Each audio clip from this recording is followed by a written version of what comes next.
Where are Igbo leaders in the matter of Nnamdi Kanu? Where are Igbo governors? Where are the governors of the Southeast? Where is Soludo? Where is the governor of Imo State?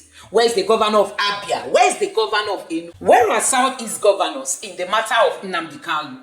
Why is it that our governors are not concerned about the security condition in the Southeast? Nnamdi Kanu being held has created so many security concerns in the Southeast, and our leaders are silent.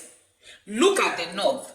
Every policy Tinubu brings up, they want to scrutinize it, and they will come out to tell Tinubu that this one is anti-North, that they are not going to accept it because it's not going to favor their people. Where are Southeast governors? Where are Southeast traditional leaders? Where is Ohane Zendibu? Why is nobody talking about what is happening in the Southeast? A huge vacuum has been created and is worsening every day. Anambra State becoming a no-go area. The Igbo political leaders, they are not doing anything. Both the Igbo political leaders, the Igbo religious leaders, Igbo traditional leaders, they are not doing anything with respect to Nnamdi Kanu's matter. Anybody who is believing that they are not doing anything. Igbo land is boiling, courtesy of Nnamdi Kanu still being held in detention. So guys, because of Nnamdi Kanu's detention, so many people are now using that vacuum that has been created to perpetrate evil in the Southeast. You need to see what is happening. Places like Anambra is a no-go area if you don't know. And if the Tinubu's government really want to be fair to the Igbos, the best thing he can do for the Igbos now is to release Nnamdi Kanu, at least for security to be put in place in the Southeast. Holding Nnamdi Kanu has turned the Southeast to be something else.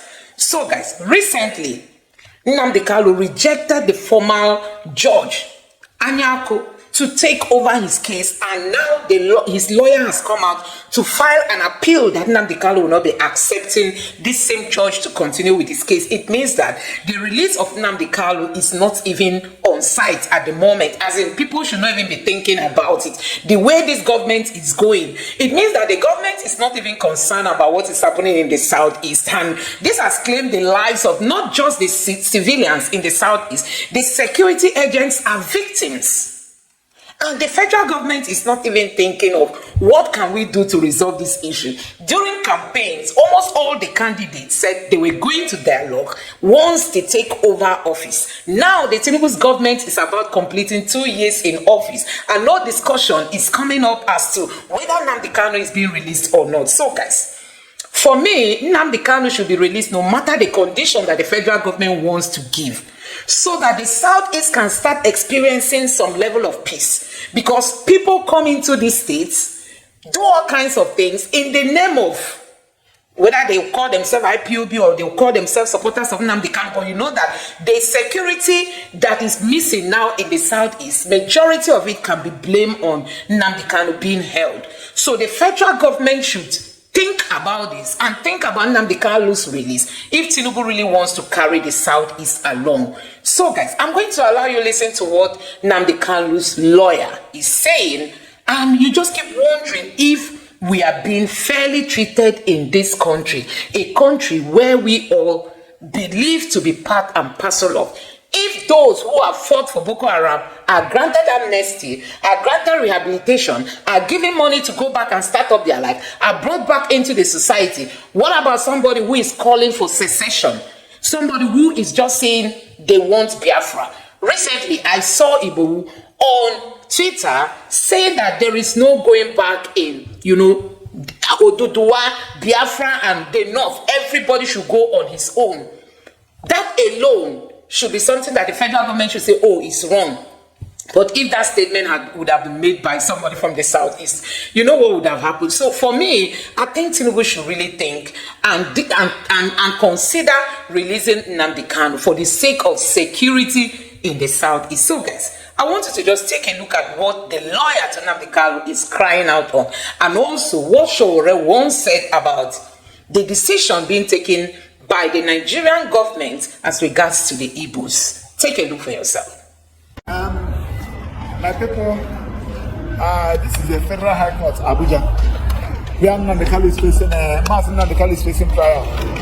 And Nnamdi Kanu applied that the judge, the accused herself because of bias.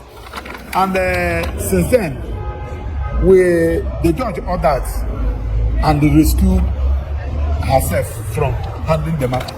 So, and one get to 1 year now, one expected that the CJ of Federal High Court, as a matter of urgency, should have reassigned the case to another judge. But up to now, nothing has happened. And we expected Attorney General, the Minister of Justice, who came and said that Nnamdi Kanu has a case to answer, to come, if they actually have a case before against Nnamdi Kanu, to come and make the application to ensure that the matter is being reassigned. But that they never did.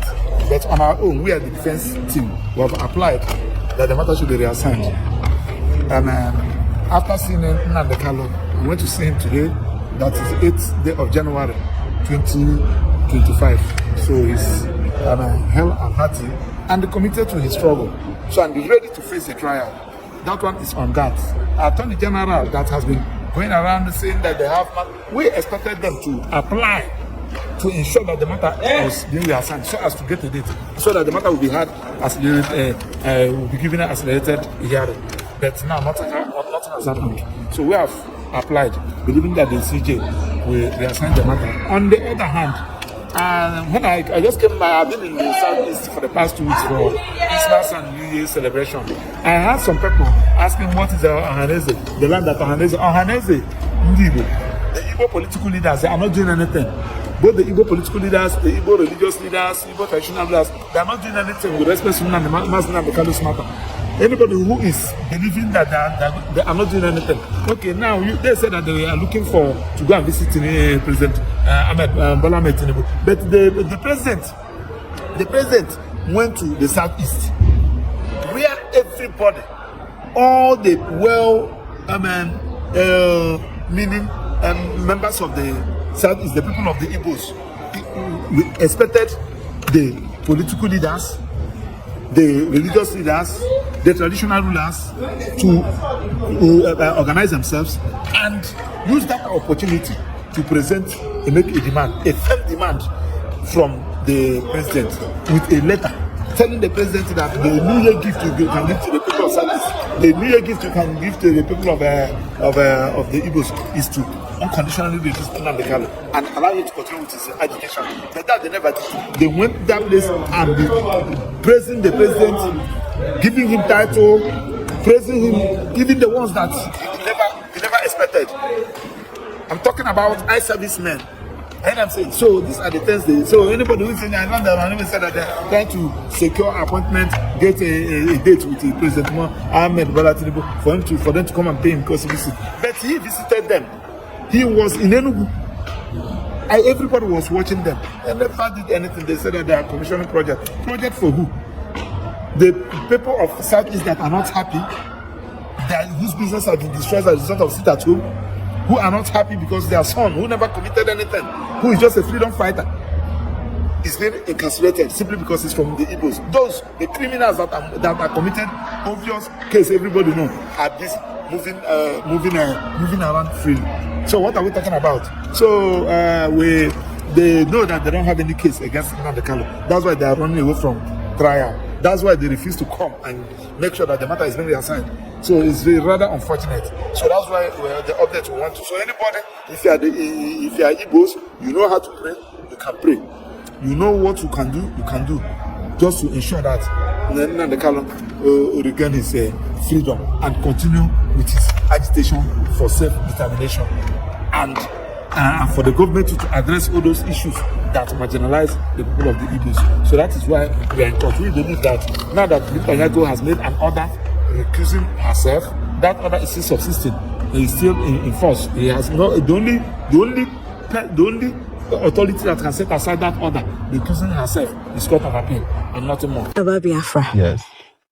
You had a meeting with Nnamdi Kanu, and that sparked, in fact, I think New York. I think you got arrested after that meeting. People would say, you people are not fighting the same cause. You are fighting to be the president of the country. Yes. He is fighting to divide the country. Yes. People would say, why would you be seen in such a meeting? Would you like to Clear that You air. see, anybody that lacks any sense of consciousness would ignore social movements. That is the problem with Nigerian leadership.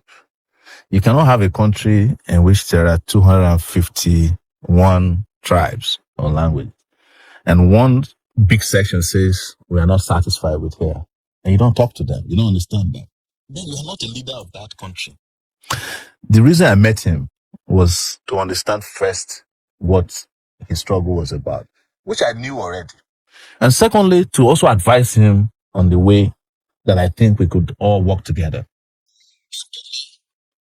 To send a message to the Nigerian people that we can walk through our differences, even at these levels. And I was surprised that, contrary to what some people are saying, he did not want Nigeria to break up. He wanted a Nigeria where the Igbo man can survive. But for an Igbo man to survive in Nigeria, as it is currently put together, Nigeria must break. Wait, the meeting you had with Nnamdi Kanu. Yes. You are telling us now that Nnamdi Kanu, from what you understand from the meeting with him, he does not want Nigeria to break, to divide. No, he said clearly that it is too late for Nigeria to come together. But he gave his conditions. We live streamed the meeting now.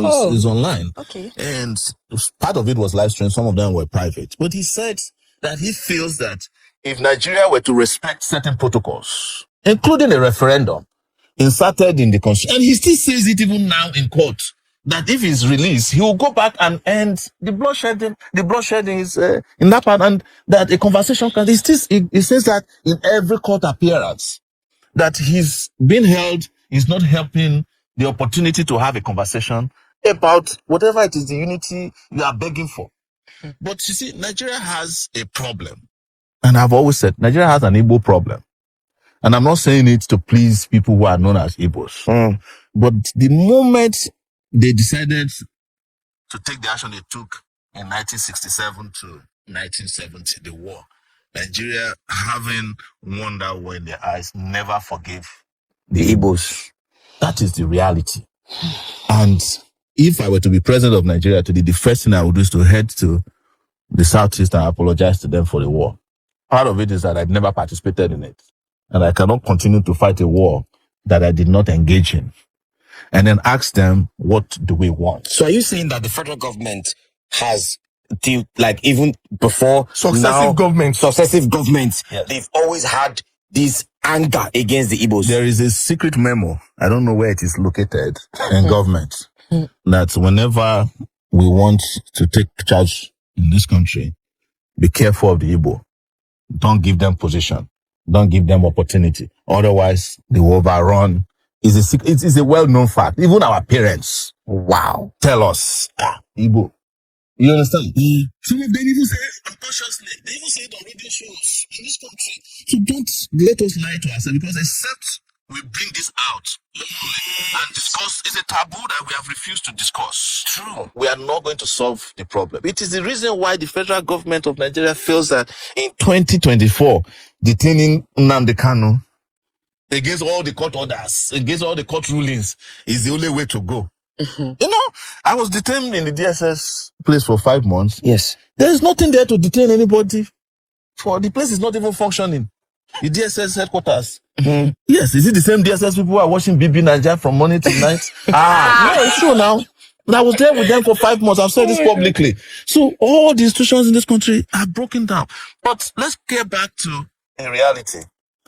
One thing I've told people is that you are looking at Igbos as the only people who want to secede.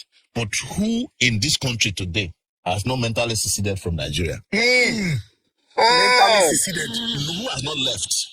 Except those who are trapped. If anybody in this country is working in a bank and he has 10 million naira and somebody say you can get into Canada, he will leave the next day. I swear. Is that not secession?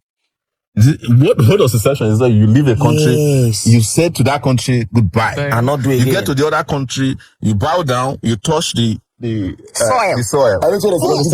And then you renounce your citizenship of the country you are coming from.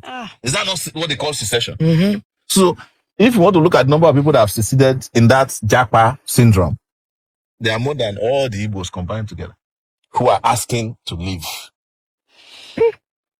And in the process of keeping Nigeria United, we have let go of more citizens than the country should have. Yes. So you think if they had, because I mean, from the last thing you said now, you say in the process of trying to keep Nigeria united, Yes. we have let go of more citizens than we should have. Of course. So if we had allowed for the division or secession of Nigeria, most of our citizens that are outside would not have been outside. No, you see, it is not the secession I'm talking about. Okay, what are you talking about? It is what led to the war that we did not address. Okay. And what happened after the war. Why is it that Nigeria hasn't been able to overcome the Biafran problem? It's because Nigeria never addressed what the Biafrans were asking for before the war. What were they asking? They were asking for to be treated not as second-class citizens in this country. Don't you know what happened? They called pogrom in this country, where people were slaughtered and their bodies and their heads placed inside the train going down south.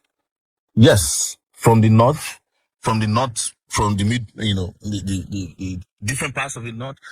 Are we ignoring that? So That happened before the war. Before the war, that's what they call pogrom. People who were settled, doing well, they were slaughtering them and sending their bodies and their heads inside calabash and sending on trains that was heading east. Were they Easterners? They were Easterners. Southeasterners. Why are you asking me? It's there in, go and Google it now. So you expect that will happen, and then there was a war that eviscerated 3 million people. Wow. And when the war was over, you just say, oh, nobody was vanquished, nobody was victorious. And then 3 hours. but you still kept a memo and said, don't trust them. Collect people money. Yes. Give them 20 pounds. And then you took their properties. So Ojukwu did not get back JAMB until 1992 now, his father's house, that is known as JAMB headquarters here in Ikoyi. It was after he came back from Ivory Coast. It was Babangida, I think, that gave him back the property. So any country that is perpetually carrying out systemic injustice against will lose more citizens than they should have. The reason why these countries that are work is because citizens believe in their country. And you cannot force that belief. It has to come through social justice. True. It has to come through economic justice. Why is it that, my children can feel like they're US citizens, even though they were born there? It's because before they let you take them out of the hospital, they must take all their immunity, Everything. Injections. You cannot put them at home and not go back to the doctor to go and complete it. And when it's time for school, they cannot be out of school for 2 days. And you'll be saying that, no, I want Shikira to go and be selling pure water. So guys, you have seen it for yourself. These are the things we keep saying about Nigeria. If only this country can unite. If only this country. See, secession is not a do or die thing by the Igbos. The Igbos are not saying Nigeria should actually, divide. If you really interview majority of the Igbos, I think we have people that don't really want this country to divide, honestly. But the problem is that when you look at the way you are being marginalized in your own koro eyes, there's no way you'll be able to bear what the Igbos are going through in this country. The Igbo man cannot be this, the Igbo man cannot be that, the Igbo man cannot be anywhere. The Igbos. And one keeps wondering, where is this marginalization taking us to? It has taken us to nowhere, and it's taking us to nowhere. Why is it? What is so difficult? Can you imagine since the Tinubu's government came into play? This government has not even made mention of any plan the Tinubu's government has on Nnamdi Kanu. And the worst part is that we have the poorest of leaders. See how the Northerners are standing up for the North in terms of Tinubu's tax reforms. They are daring Tinubu to his own face. It's only remaining for them to choke finger into Tinubu's eyes. They short, Ndume came out and said, just go and tell him that bill is dead on arrival. Boldly. No Igbo leader would dare it. Why is it that when it comes to leadership, yes, we are good in business, but see, leadership is all about being bold and standing for your people, no matter what the situation is all about. We hardly see that kind of leadership in Igbo land. You see people who are fidgeting because they want to be involved, because they want to be included, because they want to be carried along. Look at people like David Umaide. These are people that eat and wine with Tinubu on the same table. Instead of them to be calling on Nnamdi Kanu's release, telling Tinubu of what is causing the Igbo land in terms of Nnamdi Kanu being held. But we don't see any of those. Instead, we see people who keep quiet and they are ready to give up whatever. David Omai was running for presidency. He gave up that position because he wants to be given a ministerial post. You have seen the politics of Soludo. He refused to support so that Atiku may include him should he win. These are the kind of leaders that cannot stand up for the Igbos. So who will take the Igbos serious? Who will take us serious? The Tinubu's government will just sit down complacently and be looking at the Igbos, because nobody is reminding this government that, see, this was your campaign promise, to sit down and discuss with agitators. If it means whatever their demands are, bring them. That was what we were told. But now they've allowed all kinds of vacuums to be created. And Igbos, people, hi God. I don't know if you saw the video where Soludo was giving reason on why kidnappers prefer Anambra to other states, because there's a lot of money in Anambra state, and when they kidnap in Anambra, they get billions. That's what a professor was telling the entire world as to why kidnappers are enjoying Anambra state, instead of a professor to be talking about tech. I mean tech. Even if he doesn't know much about tech, a professor should be able to come up with a team that understands tech, and they discuss tech. There is no way there are no technologies that can track you wherever you are in this world today. And these kidnappers, the worst part is that they make calls. The Reverend Father was calling them, they were responding, and they were not able, the government could not track them. In short, at the time, the Reverend Father said the state told him that they don't have all these tracking devices, that they had to beg another state to help them out. Hey, a state being governed by a professor in a 21st century. Ndibu, who did this to us? Tell me who did this to us. It's time for us to sit up.